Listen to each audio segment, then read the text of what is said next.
IPhone কিনতে গেলে আমরা সবাই একটা কনফিউশনে পড়ি, হোক সেটা নতুন আইফোন বা পুরাতন আইফোন, আর সেটা হলো কোন ভেরিয়েন্টের আইফোন আমি কিনবো।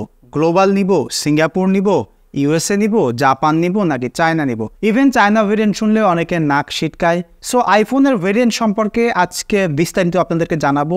ভিডিওটা যদি সম্পূর্ণ দেখেন আইফোনের ভেরিয়েন্ট নিয়ে আর কোনো প্রকার কনফিউশন আপনার থাকবে না। আপনি বুঝতে পারবেন যে যখন আপনি আইফোন কিনবেন কোন ভেরিয়েন্টটা আপনার জন্য বেস্ট ফিট হবে। সো ফার্স্ট অফ অল কথা হলো যে আইফোনের ভেরিয়েন্টটাই আসলে কি, বা ফোনের ভেরিয়েন্টটাই কি। ভেরিয়েন্ট অর্থ হলো ধরন, অর্থাৎ এক একটা আইফোন এক এক ধরনের ভাবে বানানো হয়। সো প্রত্যেকটা ভেরিয়েন্টের মধ্যে কিন্তু কিছু না কিছু পার্থক্য আছে। তো এখন কথা হচ্ছে যে ফোন তো বানায় অ্যাপেল, তাহলে এত ভেরিয়েন্ট বানানোর বা এত ডিফারেন্সিয়েট করার দরকারটা কি? প্রত্যেকটা দেশে যখন এক একটা আইফোন রিলিজ হয় সেই দেশের নির্দিষ্ট কিছু আইন কানুন থাকে এবং সেগুলো অ্যাপেলকে ফলো করে ওই দেশে ফোন রিলিজ করতে হয়, যে কারণে বিভিন্ন ভেরিয়েন্টের আইফোন আমরা মার্কেটে দেখে থাকি। তাহলে এখন প্রশ্ন হলো কত ধরনের আইফোন বা কত ধরনের ভেরিয়েন্ট আইফোন বানায়। দেখেন পৃথিবীতে 195টা দেশ আছে রাইট নাও এখনো পর্যন্ত। সো 195টা দেশে কিন্তু আইফোন রিলিজ হয় না, টোটাল মিলে 68টা ভেরিয়েন্ট অ্যাপেল রিলিজ করে। সো 68 ধরনের ভেরিয়েন্ট কিন্তু আইফোনে আছে। সো একটা আইফোন কিনতে গেলে এই 68টা ভেরিয়েন্ট আপনি বুঝবেন কিভাবে, বা এক্স্যাক্টলি কোন ফোনটা কোন ভেরিয়েন্ট, এইটা দেখার জন্য অ্যাপেল কিন্তু তাদের মডেল নাম্বারের সাথে কান্ট্রি কোড দিয়ে দেয়, যে কারণে এটা সহজেই দেখে বোঝা যায় যে ওইটা কোন দেশের বা কোন কান্ট্রির ভেরিয়েন্টের আইফোন। সো এটা দেখা খুবই সিম্পল। আপনি যে কোনো আইফোনের সেটিংয়ে যাবেন, সেখান থেকে অ্যাবাউটে যাবেন এবং মডেল নাম্বার দেখবেন। মডেল নাম্বারে দেখলে আপনারা বুঝতে পারবেন যে এখানে একদম শেষে /a দিয়ে তার আগে দুইটা ওয়ার্ড আছে এবং এই দুইটা ওয়ার্ডকে যে কোনো কান্ট্রিকে রিপ্রেজেন্ট করে। এটা টোটাল 68টা ভেরিয়েন্টে পাওয়া যায়। আমি কান্ট্রি কোড এখানে দিয়ে দিচ্ছি, তাহলে দেখলে আপনারা বুঝতে পারবেন যে কোন ওয়ার্ডের কারণে কোন কান্ট্রিকে রিপ্রেজেন্ট করে। সো এই যে 68টা ভেরিয়েন্টের আইফোন আছে, এই আইফোন 68টা ভেরিয়েন্টের তো তফাৎ বোঝা সম্ভব না, যে কারণে 68টা ভেরিয়েন্টকে অ্যাপেল 4টা ভাগে ভাগ করে মডেল হিসাবে রিলিজ করে। তাহলে ওই 4টা ভেরিয়েন্ট যদি আপনি বুঝে ফেলতে পারেন বা ওই 4টা ক্যাটাগরি বুঝে ফেলতে পারেন, তাহলে কিন্তু সব ভেরিয়েন্টের আইফোন সম্পর্কে আপনার স্পষ্ট ধারণা হয়ে যাবে। তো আমি এখানে আজকে পার্টিকুলারলি আইফোনের 15 সিরিজের ভেরিয়েন্টগুলো নিয়ে আপনাদেরকে দেখাবো এবং ডিসকাস করব। তাহলে এরপরে আপনারা যে কোনো আইফোন সেটার মডেল আপনারা দেখে ক্যাটাগরি ওয়াইজ কিন্তু বুঝে ফেলতে পারবেন। তো এই যে আইফোনের মডেলটা আমি প্রথমে যেটা দেখতে পেলাম, তাছাড়া কিন্তু আর এক ধরনের মডেল আছে এবং সেই 4টা মডেলই প্রত্যেকটা আইফোনে আপনারা পেয়ে যাবেন। এবং এটা দেখতে গেলে ওই একই রকম।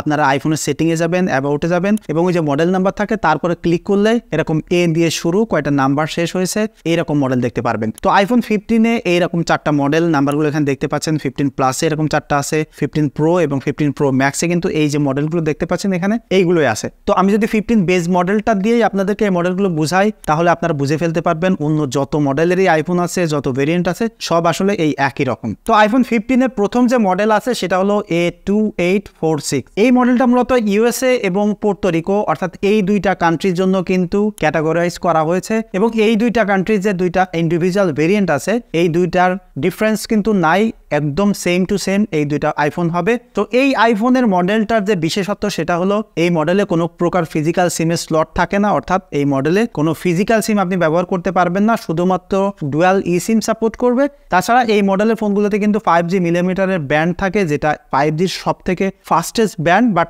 এই ব্যান্ড কিন্তু ম্যাক্সিমাম দেশে নাই। সো এই ব্যান্ডের 5G ফোন যদি আপনি কেনেনও, সেহেতু আমাদের দেশে কিন্তু এটা সাপোর্ট নাই।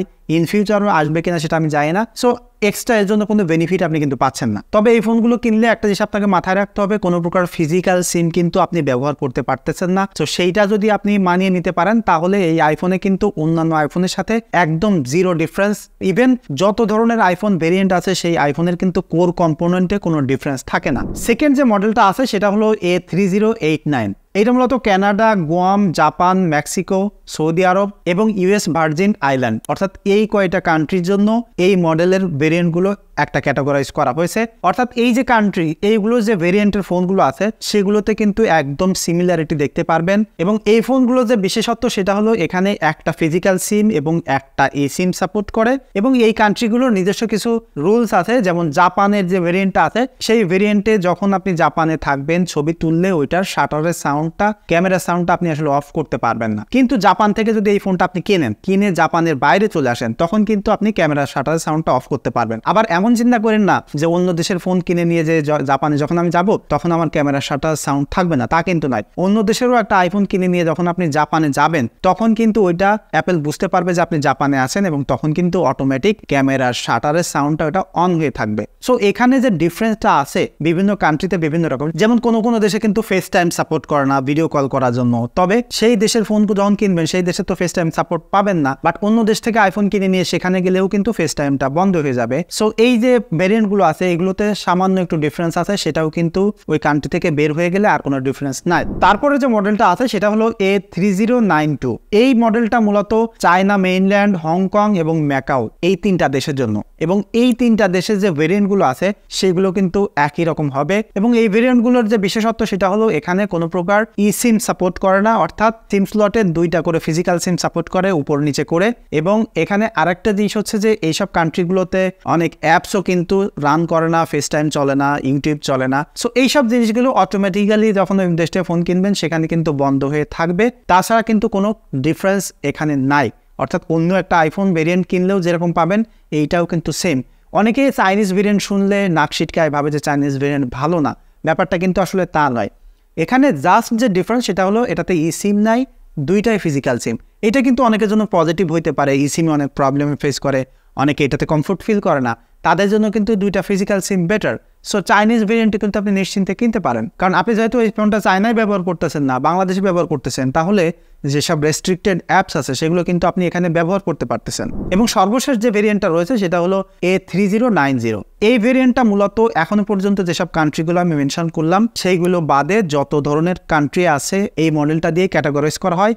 এইটাকে অনেকে গ্লোবাল ভেরিয়েন্ট বলে, বাট অ্যাকচুয়ালি গ্লোবাল ভেরিয়েন্টের ব্যাপারটা আসলে এরকম না। কারণ গ্লোবাল ভেরিয়েন্টের যে বিশেষত্ব সেটা হলো এখানেও একটা করে ফিজিক্যাল সিম এবং একটা করে ই সিম সাপোর্ট করে, আর কিন্তু কোনো তফাৎ নাই। আর সামান্য একটা তফাৎ আছে যেটা আমি এর আগেও বলি নাই, কারণ ওইটা আসলে অত বেশি ম্যান্ডেটরি না।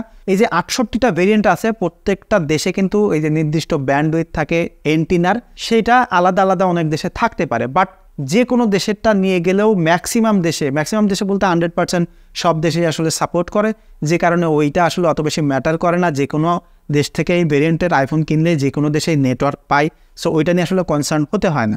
যে কারণে একটা জিনিস দেখেন যে গ্লোবাল ভেরিয়েন্টের কারণে যে অনেক বেশি ফ্যাসিলিটিস পাচ্ছেন সেটা কিন্তু না। আমাদের বাংলাদেশে কিন্তু কোনো আইফোন রিলিজ হয় না, যে কারণে আমরা যে দেশেরই কিনি না কেন সেইটা লিটারেলি কিন্তু গ্লোবাল ভেরিয়েন্ট হয়ে যাচ্ছে বা ইন্টারন্যাশনাল ভেরিয়েন্ট হচ্ছে। সো এটা দিয়ে কনফিউজ হওয়ার কিছু নাই, দোকানে কিনতে গেলে যে global variant better, US variant ভালো না বা চাইনিজ ভেরিয়েন্ট ভালো না, ব্যাপারটা এরকম না।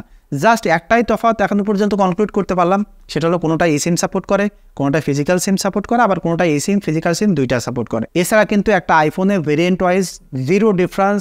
সো যে কোনো আইফোন কেনেন, যে কোনো ভেরিয়েন্ট কেনেন, আইফোন তো আইফোনই, এটার জন্য যে একটা ভালো একটা খারাপ এরকম ব্যাপার না। ইভেন কোনো ভেরিয়েন্ট কিনে যদি আপনি কম দামে পেয়ে যান, আমার মনে হয় যে সেইটাই আপনার কেনা উচিত, কারণ যেখানে আপনার টাকা সেভ হচ্ছে সেটা আসলে কেনা উচিত। সো আই হোপ যে আইফোনের ভেরিয়েন্টের ব্যাপারটা আসলে আপনারা ক্লিয়ার হতে পেরেছেন। এছাড়াও যদি আপনার আরও কোনো প্রশ্ন থাকে তাহলে ডেফিনেটলি কমেন্ট করে জানাতে পারেন, সেটার উত্তর দেওয়া আমি চেষ্টা করব। দেখা হচ্ছে পরবর্তী ভিডিওতে, সে পর্যন্ত সবাই সুস্থ থাকবেন, ভালো থাকবেন, ধন্যবাদ সবাইকে।